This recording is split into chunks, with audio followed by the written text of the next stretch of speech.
Gas सिलेंडरचा पुरेसा पुरवठा नसल्यामुळे मुंबईतील अनेक हॉटेल्स बंद आहेत।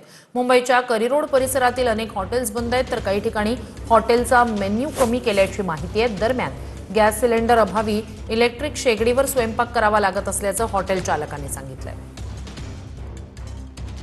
युद्धाचा फटका आता सर्वसामान्य नागरिकांना बसायला सुरुवात झाली। आता मी करी रोड या परिसरामध्ये अनेक शासकीय, निमशासकीय, खाजगी कार्यालय आहेत आणि या ठिकाणी अनेक कर्मचारी काम करत असतात।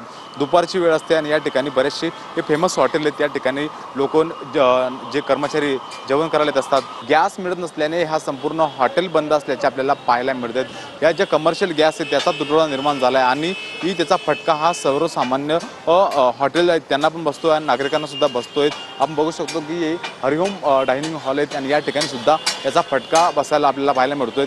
या ठिकाणी आम्ही नेहमीच त्या आम्हाला यायचो त्या टायमाला अनेक पदार्थ असायचे, मात्र आता या ठिकाणी मोजकेच पदार्थ जे नागरिक येतात त्यांच्यासाठी आता ठेवण्यात आले आहेत। Camera person किशोरसह Mihira Dakne, TV9 Marathi.